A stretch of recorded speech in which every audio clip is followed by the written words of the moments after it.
The United States Army presents The Big Picture, an official report produced for the armed forces and the American people. Now, to show you part of the big picture, here is Sergeant Stuart Queen.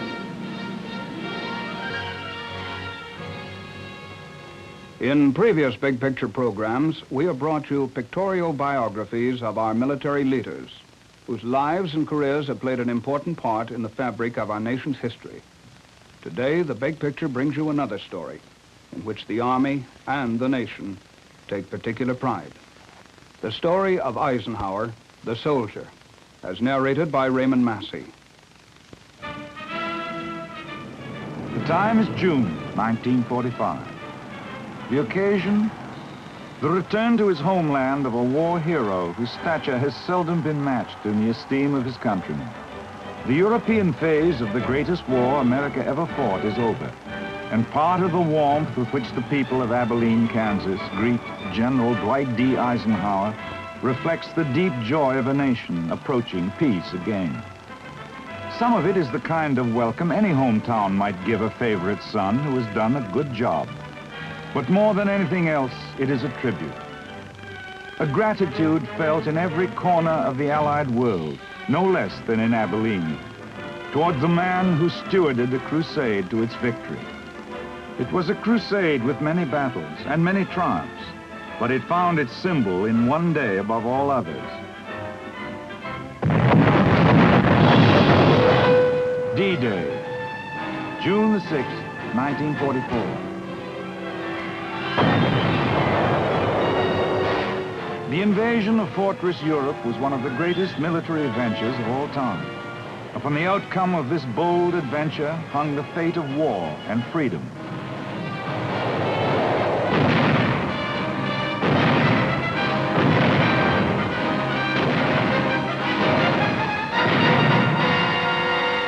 It was because so much of man's hope had been bound up in the success of this adventure that the architect of that success found the hearts of the people open to him from Europe to the town of his boyhood, where the adventure of Dwight D. Eisenhower, the man, began. Abilene, Kansas, today, a busy and proud town of almost 7,000 people living in the heart of the western wheatland, is typical of the kind of town that comes to mind with the phrase, grassroots America. The mark of the past is on it, but it does not live in the past. Its streets and its buildings bear testimony to a living and growing America.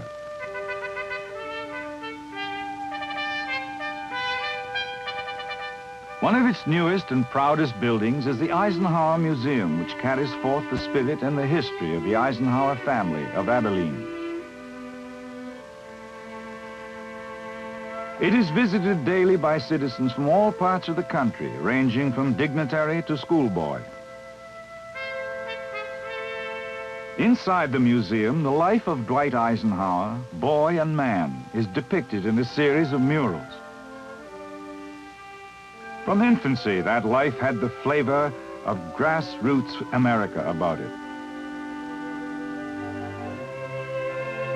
Eisenhower was born in 1890 in Denison, Texas, of parents whose families had migrated to Pennsylvania from Europe and thence to the American Midwest.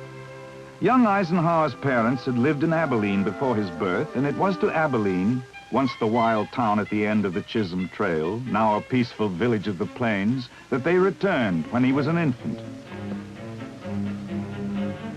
And it was here that he grew to maturity through a childhood that was active, eager, and happy. An experience shared with devoted parents and spirited brothers. A childhood as rich in the important things of life as ever graced the development of any man. It was an active boyhood in which sports played an important part. He excelled at baseball, both in school and on a vacant lot next to his home. But football was his first love, and his high school coach called him the most outstanding tackle in the valley.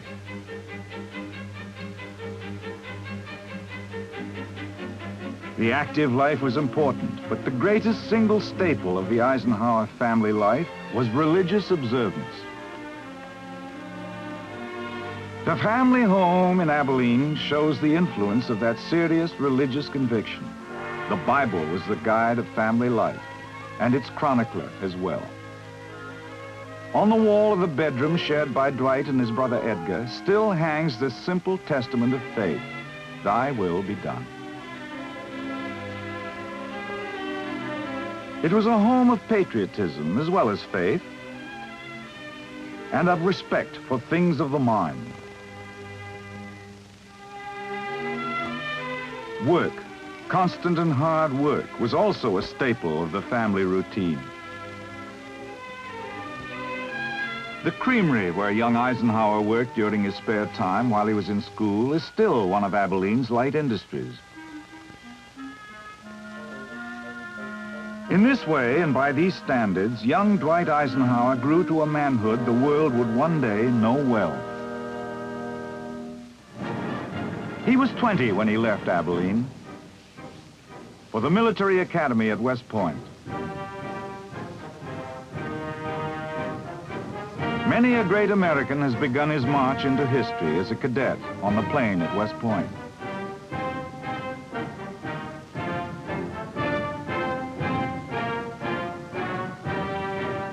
Eisenhower was graduated from the military academy in 1915 and commissioned a second lieutenant of infantry.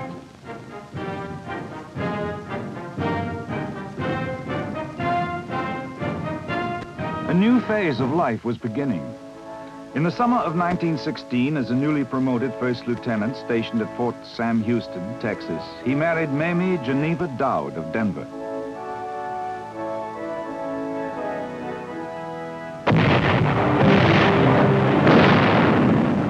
Events in Europe were forging a new phase of life for the entire world. World War I gave many a future general his first experience with combat. But young Eisenhower was not among them. World War I brought him instead command of a tank training center at Gettysburg, Pennsylvania, where he prepared troops of the new Tank Corps for overseas duty. His performance won for him the Distinguished Service Medal, but before he was able to get to Europe, the war ended.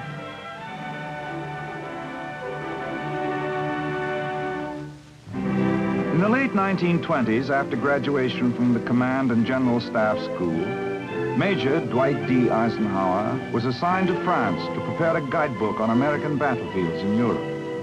It was his first direct experience with that continent. With the 30s came other assignments, climaxed by service under General Douglas MacArthur in the Philippines.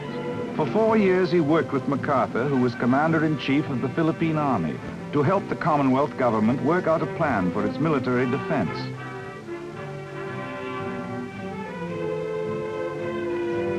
Ordered back to the States in December 1939, Lieutenant Colonel Eisenhower went to Fort Lewis, Washington, as executive officer of the 15th Infantry Regiment.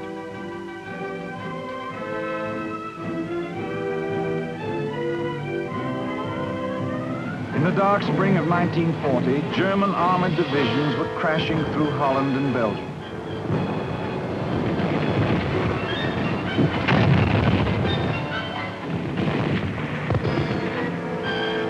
The Luftwaffe was streaking its destruction through Europe's skies. France was prostrate, and beleaguered Britain was standing alone. The United States had passed the Selective Service Act to prepare for what inevitably lay ahead. And the biggest challenge in Colonel Eisenhower's life was to aid in that preparation. Late in 1940, he was made Chief of Staff of the 3rd Division, where his staff work brought him assignment as Chief of Staff of the 9th Corps.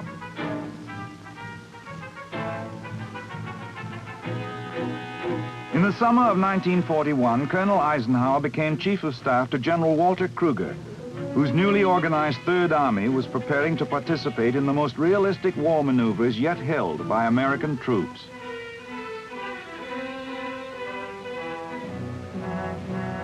In these maneuvers over the Louisiana countryside, as America fought for the time to train its growing army of citizen soldiers, Eisenhower's task was to work out a plan of defense against an invading mechanized force.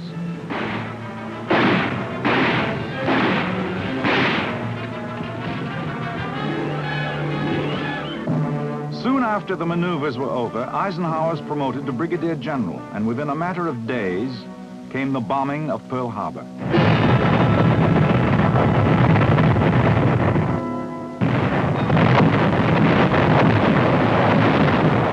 From almost this moment on, the fate of the nation and the fate of General Dwight D. Eisenhower would be inextricably bound together. Called to Washington in the first weeks after the war began, Eisenhower went to work in the War Plans Office of the War Department. Among the plans formulated during this time was the central strategic determination to make an eventual attack across the English Channel the principal Allied offensive effort.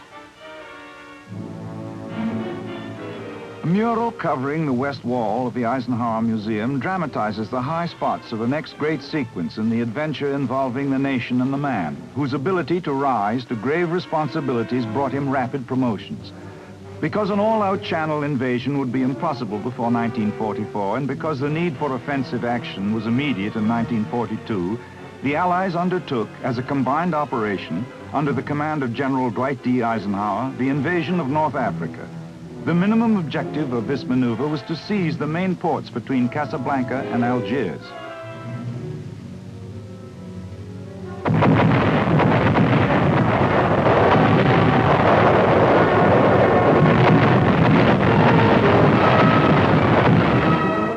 Along the rim of the North African coast, troops were ashore in late November, encountering resistance ranging from mild at Algiers to surprisingly stiff at Casablanca.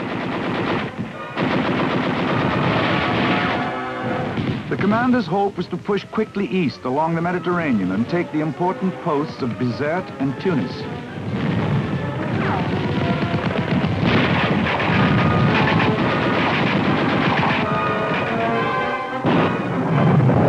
But a number of unfavorable circumstances, including treacherous weather conditions, prompted the commander to hold off on this vital assault.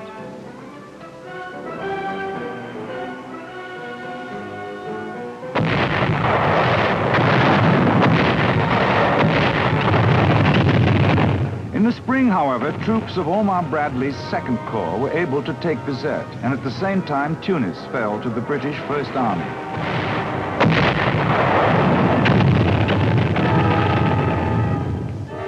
And with these victories came the end of the Axis Empire in Africa. The Allied leaders and the men who had fought under them proudly commemorated their victory.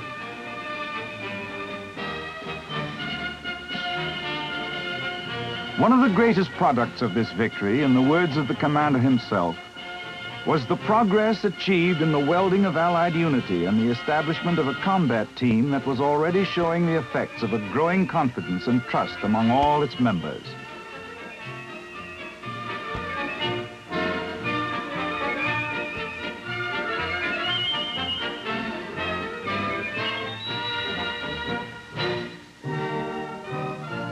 The successful end of the campaign brought personal recognition of Eisenhower throughout the world as a great leader. But the commander himself interpreted this recognition as proof that free men can find in unity the way to victory, even against seemingly invincible odds.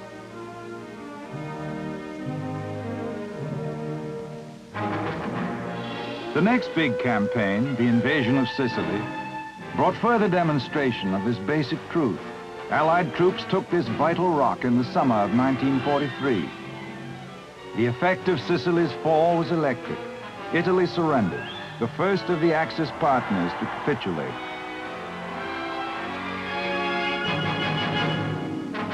And now the Allies prepared for what was to be the most fiercely fought battle of the Mediterranean War.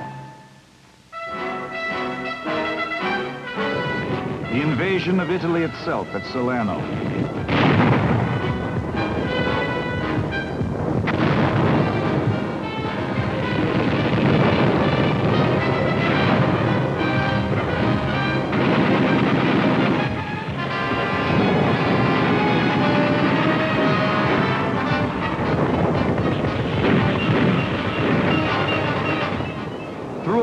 with courage and tenacity, troops of General Mark Clark's Fifth Army established a beachhead against overwhelming German odds and went on to take Salerno and the vital port of Naples.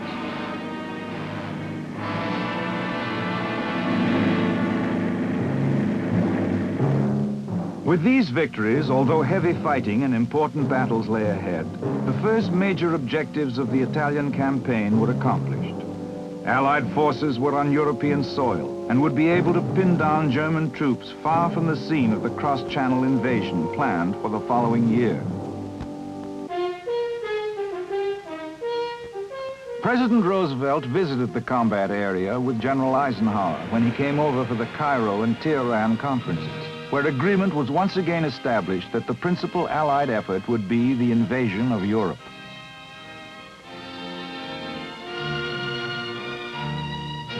Shortly afterward, the man who would command this awesome undertaking was named General Dwight D. Eisenhower, whom people throughout the free world were now calling the man of the hour.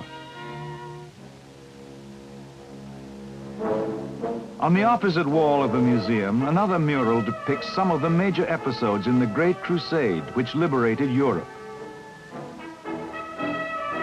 The Supreme Commander's orders from the combined Chiefs of Staff were quite simple: to land on the coast of France and thereafter to destroy the German ground forces.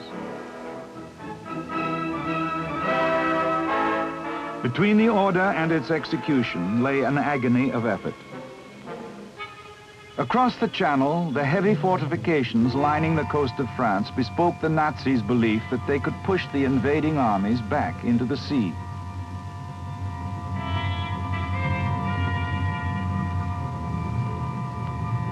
In France alone, 58 German divisions were waiting. Preparing for the invasion was a job without let-up. Incessant and realistic training was of paramount importance.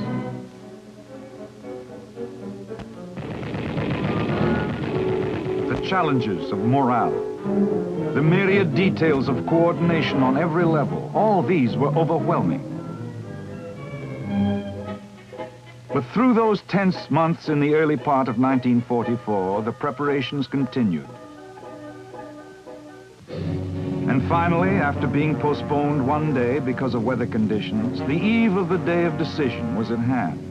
The commander visited the airborne troops who would lead the invasion. "I found the men in fine fettle," he wrote later, joshingly admonishing me that I had no cause for worry. D-Day, with the fate of the war hanging in the balance.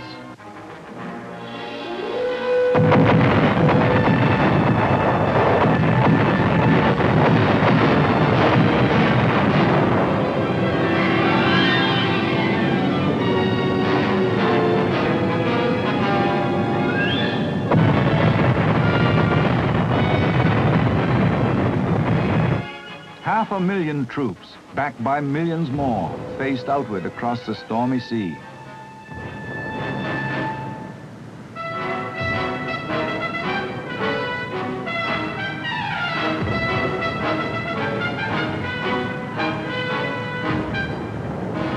On beaches that dotted the French coast of the Channel, British, Canadian, and American troops touched shore.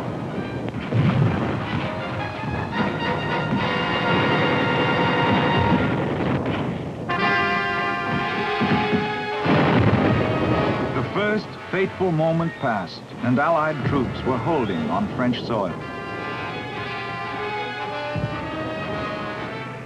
1 week after the landings, the commander was able to say to the vast armies under him, "Your accomplishments in the last 7 days of this campaign have exceeded my highest hopes." Less than 2 months after the invasion, the Allied force broke out of the beachhead perimeter in the hedgerow country around St. Lo.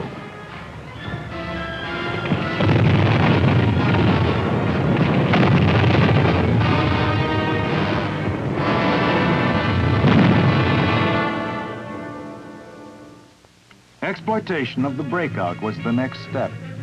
And now there began the dramatic pursuit, spearheaded by General George S. Patton's armored force across the heart of France.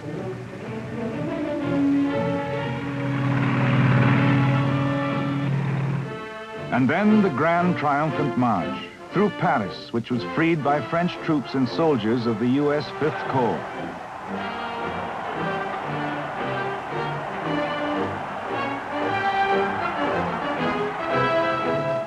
Beyond Paris lay the liberation of Belgium and the yard-by-yard struggle across the German border.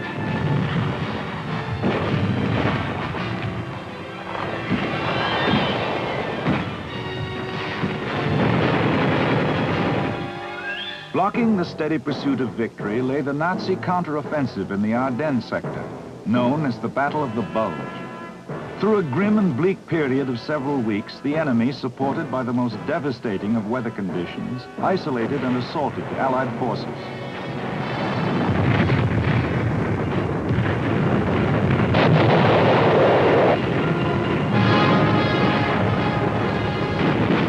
General Eisenhower called upon all troops to rise to new heights of courage and effort. The brave men of the beleaguered forces held and steadily began pressing the enemy back. And from that moment onward, the Supreme Commander counted on weakened Nazi resistance. The bridge at Remagen across the Rhine, one of the sturdiest symbols of the war. With its crossing in March 1945, the heart of the enemy's defenses was cracked.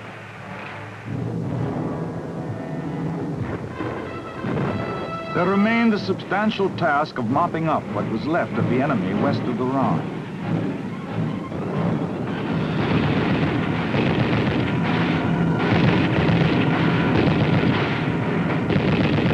And accepting his surrender in the droves that began to appear.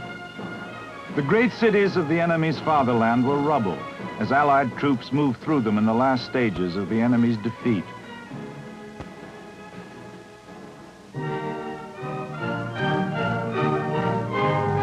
Both commander and GI were able to find the exultation that comes when victory is close.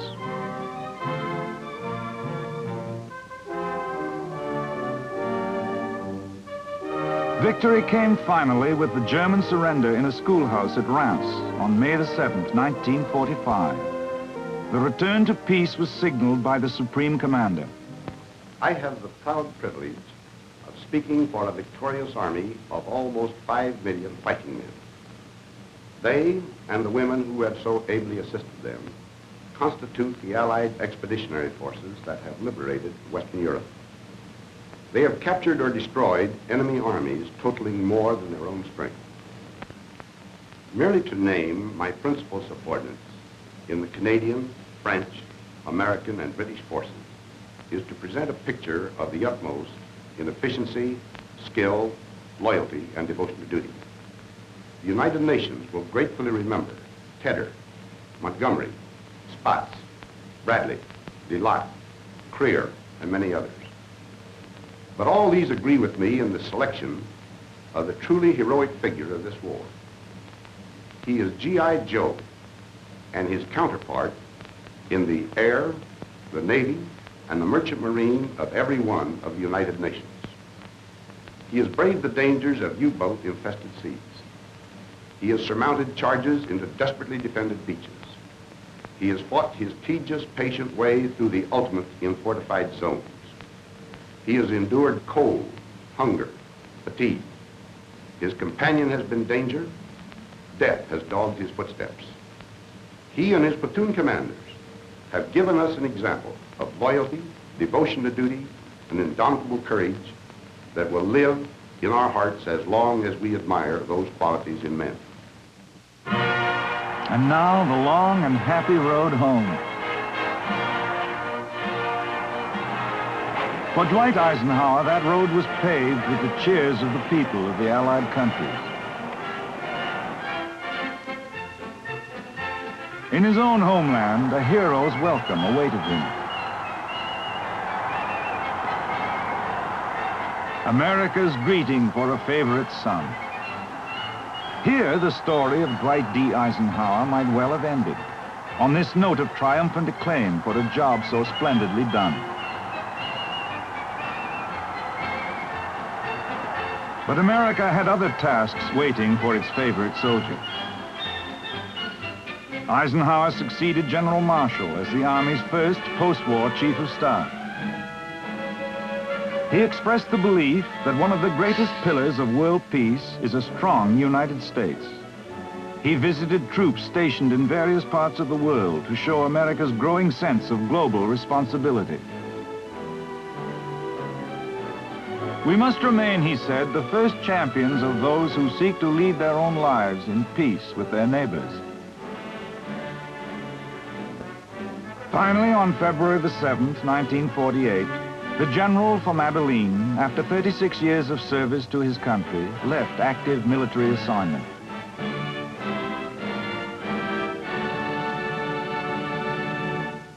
But not active participation in the life of his nation. He accepted an invitation from Columbia University to serve as president of that great institution, enabling him, so he thought at the time, to devote the remainder of his useful life to the challenges of education.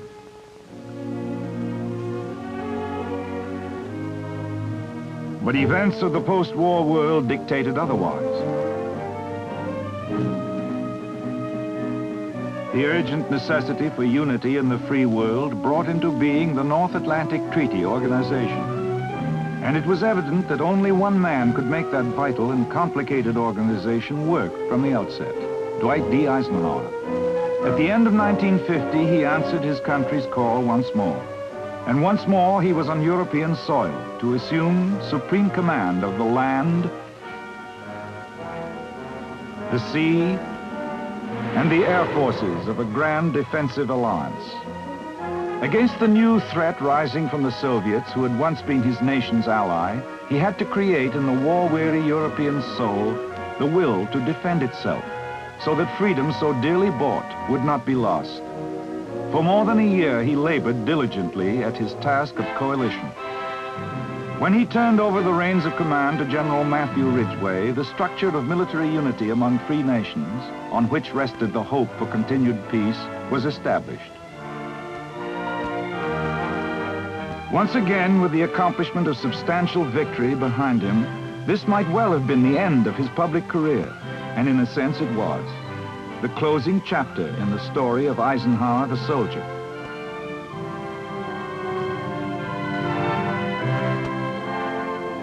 History is recording today the story of Eisenhower the statesman.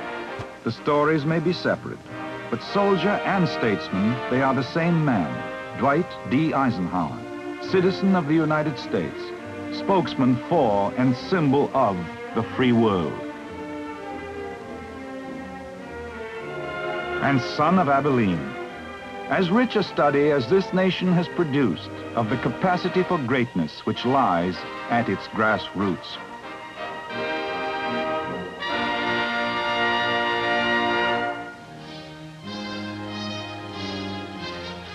The Big Picture is an official report for the armed forces and the American people. Produced by the Army Pictorial Center. Presented by the Department of the Army in cooperation with this station.